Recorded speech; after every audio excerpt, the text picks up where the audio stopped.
what's going on, bike nerds? Welcome back to my channel. My name is Joni, known on this part of the internet as Broadway Biker, where I fuse my two great loves, music and bike commuting. Today I'm super excited to start a brand new video series, Bike Touring 101, where I break down some of the basics and some of the more intricate details of touring on your bicycle. If you're excited about learning more about bike commuting, don't forget to hit that subscribe button if you want to be part of this big bike nerd family. I look forward to seeing you in the next video. I want to give a shout out to my viewers Jackie Brown and Cinnamon GMC for inspiring the content of today's video. Alright, so I want to preface this video by stating that currently, at the time of filming, we are in a state of a worldwide health crisis. Currently, I do not think that right now is a very good time to be bike touring, especially if you're going to use some of the methods that involve human-to-human contact that I'm going to talk about later in this video. Please use this video for dreaming, for scheming up your next big bike tour,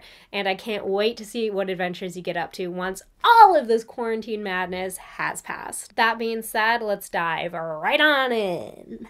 Okay, so a lot of folks want to know, where do you stay when you bike tour? For those of you who don't know, I spent most of 2019 on the road biking across the United States of America. I'm still releasing tour vlogs from that beautiful trip, so if you want to follow along with my adventure, be sure to stay tuned and join me on the road in 2019.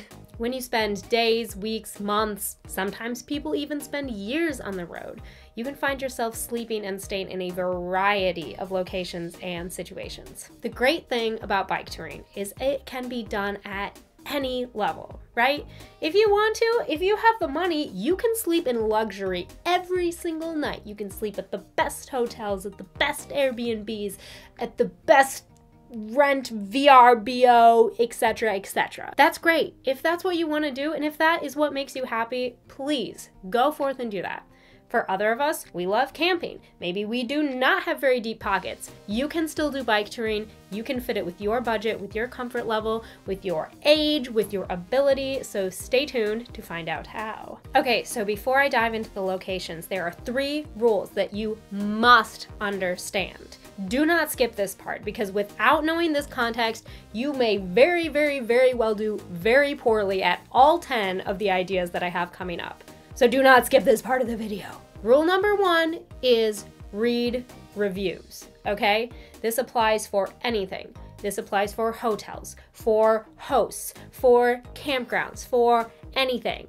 If there are reviews, you better get your butt on your little phone and start Googling. Just because a campground exists does not mean it is necessarily a place that you want to stay on. Just because a host has a really beautiful photo does not necessarily mean they are someone that you want to stay with. However, just because someone else didn't have a great time doesn't necessarily mean you won't. People have all sorts of prejudice, so make sure that you're able to look past those and look to the important information in a review that could actually keep you safe, happy, and healthy. Rule number 2 is always be courteous, thoughtful, and respectful. No matter where you are, whether you are camping out in the middle of some godforsaken woods, whether you are at a host for Airbnb, for Warmshowers, for Couchsurfing, always exercise respect, thoughtfulness, and kindness. And take care of the space. No matter if it's the great outdoors, someone's house, or something in between. Be respectful of the space. Following along with that is rule number 3. View it as a privilege, not a right. Hospitality is a blessing. Treat it that way. Don't take advantage of it. Be mindful of the physical space that you and your belongings take up, as well as the energetic space that you are pushing onto someone and their own environment. And a little bonus rule is get the maps from Adventure Cycling Association. Okay, these are a little bit spendy, but holy crap, are they an incredible resource. Not only are they full of routes, obviously they're maps, but they're full of data points on hotels, motels, hostels, really amazing things called cyclist-only lodging and cyclist-only camping. You can normally only hear about cyclist-only lodging or camping either through ACA, Adventure Cycling Association maps, or word of mouth, but keep your eyes peeled for those. And honestly, it's an amazing organization. I have some of their stickers featured here. Go support them, go get their maps, it'll save your butt. All right, so I have 10 locations that you can find to sleep and rest your head for the night while bike touring. I've ranked them from most bougie / luxury / expensive to least bougie luxury expensive. Let's get into it. Number 1 being a hotel, motel, Holiday Inn. These are normally going to range from $50 to $100+, so definitely on the higher end of the spectrum. When you're traveling through small towns, the little local motel can be a great place to meet people, get a little history about the town, and maybe even a tour. Hotels are not exactly very good for spontaneity. They may have very strict cleaning schedules, or you may have to pick up your key at a very specific time. So if you just happen to roll in and need a place to stay, maybe not the best. I will say though, if you do find that you can't get in for whatever reason, try asking very politely if you can camp in their yard, in their pavilion, outside, for maybe a small fee. Even if they can't accommodate you inside, you might be able to get a very cheap or free little place to put your tent up outside. Number 2 would be Airbnb. Airbnbs generally range from about $20 to $70+. This is another great way to make a connection, make a conversation, and maybe get a nice little meal if you're lucky. Airbnbs definitely require scheduling. You have to arrive at a certain time, at a certain date, leave at a certain time, at a certain date. So definitely this is for the person with a very precise and plan ahead touring style. Airbnb is also a great option for on-the-go touring cyclists because it features a delightful little app which you can access from your phone if you have one.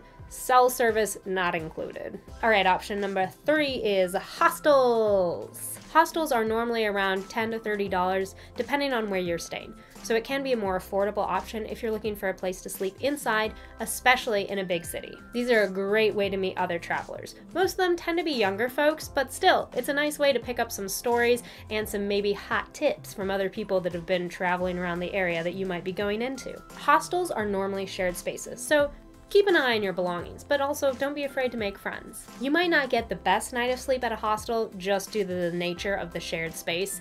There might be noise, there might be parties, there might be etc, etc. But if you want to sleep inside and you want to make some new friends, not a bad option. The 4th place that you might want to check out to stay when you're bike touring is campgrounds. Of course. Campgrounds range from around $5 to $30 depending on where you're staying. Some campgrounds have showers, have laundry machines, have jacuzzis, and some campgrounds have no running water. So again, this is why it is so important to check the reviews and check information on the campground before you go. Sometimes I understand you don't always have the luxury of checking before you go, but if you're able to, it's a good idea. The trick with campgrounds is to look for campgrounds that have what's called hiker-biker campsites.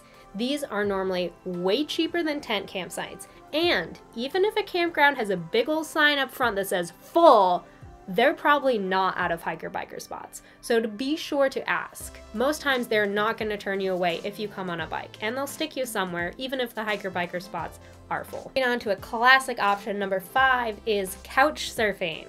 Couchsurfing is either free to a couple dollars. I say that because a lot of surfers sometimes are looking for some sort of exchange. So maybe you bring them a little gift, a nice bottle of wine, a bottle of chocolate, or ingredients to help prepare a meal with them. Couchsurfing is sort of all about a cultural or a connection exchange. You get a place to stay in exchange for maybe sharing a skill you have, sharing a story you have, sharing a recipe from your culture or your area of the world. You can meet a lot of really great folks via this, and you can get an insider scoop on the city that you're staying in. The app is really easy to use. You can look for hosts, you can look for activities, and you can look for folks looking for an adventure buddy.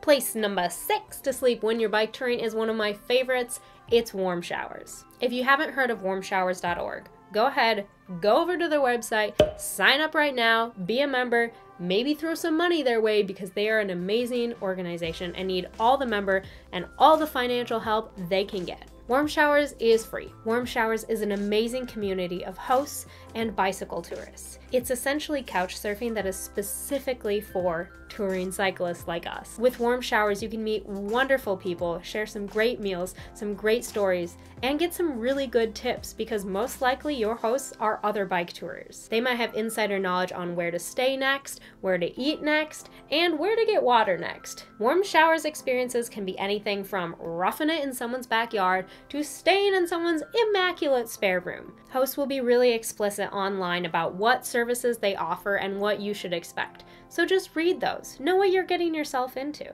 If they cook you food, offer to help clean up. Offer to help make it. Be a great guest and you will have an amazing experience. And when you get home, don't forget to sign up as a host so you can return the favor and help keep this amazing community going strong. All right, number 7, we have COL, also known as Cyclist Only Lodging. Like I said before, these are all listed on the Adventure Cycling Association maps. Most of the time you can only find these there or via word of mouth. Cyclist Only Lodging is basically families, businesses, churches, etc. that have decided that they want to open up a space in their yard or whatever it is to touring cyclists. On the Adventure Cycling map, you'll normally get phone numbers and names who you can call ahead and let know you are coming to spend the night in their space. The 8th place that you can stay when you are traveling on your bike is friends, family, friends of friends, friends of family of friends, family of friends of friends, etc. You would be surprised how many great aunts twice removed through your third cousin are really excited to get to meet you in their home, perhaps in their condo in Alabama. So start fishing around your network of friends and family to see who you might know. You might find that your social web is a little bit greater than you thought it was. The 9th place that you might want to check out to stay when you're bike touring is kind strangers. It is never a guarantee that you're going to meet someone that takes pity on you and gives you a place to stay. This is best done in smaller towns where you have no other option. There may be no motels, no hotels, no campgrounds, no hostels, no nothing, and you need a place to stay for the night. When you find yourself in a position like this, just kindly approach folks, introduce yourself, tell them what you're doing, and explain that you just need a place to sleep for one night. You'll be gone in the morning, all you need to do is put a tent up, sleep, that's all. Although it sounds a little crazy, try asking the fire department if you can camp outside. I had some really amazing and beautiful experiences at fire departments. They are truly the salt of the earth. If you've gone out to eat somewhere, try asking the waitstaff. Are you at a gas station buying snacks? Ask the person ringing you up. Maybe you went to a public library to get a bathroom and get out of the sun. Ask the lovely people at the front desk. Churches are another great resources that either can normally point you to a safe place or maybe give you a patch of grass to sleep on. Remember, this is not a guarantee, but normally if you go up to a couple people, say who you are, what you're doing, and you just need a safe place to sleep for the night, people are willing to help out. All right, number 10 is the very mysterious, very coveted stealth camping. Just kidding, it's not that crazy. Sometimes you are in the middle of absolutely nowhere and you need a place to sleep for the night. What do? You go stealth camping. Stealth camping is pretty much where you go camping as normal, but you're not in a campground, that's for sure. You definitely have to be self-sufficient with stealth camping. You need to be able to provide your own food, your own water, your own toilet needs, and everything in between. So make sure that if you know you're going to be stealth camping for the night, you have packed enough water or you have a filtration system and you're nearby a creek or stream. Sometimes you have to stealth camp when you're not in the middle of nowhere simply because you have no other option. Always try scoping for a spot during the day because it's going to be a lot easier to find somewhere to stay when you can still see your surroundings. And then you just sneak there when it gets dark. Things you should look for when finding a place to stealth camp are good coverage. You want something, a bush screen, tree screen, maybe it's a culvert or some kind of bridge you can hide under. Basically, you don't want anyone to find you. So look for things that are going to cover both you, your tent, and your bicycle, preferably. Also look for somewhere that is easy to get to while pushing a bike. Trust me, you do not want to be pushing your bike over boulders or a forest floor that is covered in thorns, and then you will have to fix both of your flat tires that night at camp. Please, if you can, avoid no trespassing signs. Again, it's all about respect. Respect the land, respect the people, respect everything. If you see a no trespassing sign, probably find somewhere else not to stealth camp. Also be on the lookout for flat terrain as it is generally much easier to set up a tent and roll a bicycle in and out of. When you're stealth camping and it's nighttime, be sure to cover all of your reflective gear. Do you have reflective rims? Do you have reflective logos on your bags? Do you have reflective material on your tent? Especially if you're by a highway or, you're kind of in a city area, please cover your reflective gear. Otherwise, at night, you are going to be the most visible thing in the entire forest, and you don't really want that. The best piece of advice I have for you when stealth camping is leave no trace. That's right, when you pack up in the morning, no one should know you're there. Please do not leave toilet paper, do not leave poop about. Oh my gosh, gross. Dig a hole, poop in a hole. Do not leave food bits about. That's just trouble. Just be respectful. Get in, get out, and let no one know that you were stealth camping there. My last bonus place for you is BLM, or Bureau of Land Management land. You can find maps, but most of the time land owned by the BLM is free for camping. Normally it's way out in the middle of nowhere in a desert, in a forest, beautiful spaces, but again, you're camping in the wild, so be mindful of your practices with food, just so you don't attract any unwanted camp visitors. So there you have it, my top 10 places that you can stay when you're bike touring. I hope some of these ideas have sparked some dreams or a little excitement for you to go out and plan your own adventure. Be sure to let me know down in the comments below where you're thinking about bike touring next, or if you have any dreams for the future coming up. Please stay safe and healthy out there. I know the world is a little crazy, but I'm looking forward to seeing all of you outside on a bike at some point. I hope you have a great rest of your day. Leave a comment below if you have more ideas about what video I should do next, and your name might just be the one I say at the top of the next video. I'm looking forward to making more videos and connecting with all of you more about bike touring, and I'm really looking forward to hearing all the adventures that you might have using some of these tips. Stay safe, stay sane, get your butt on a bike, and keep bike nerding out. I'll see you in the next video.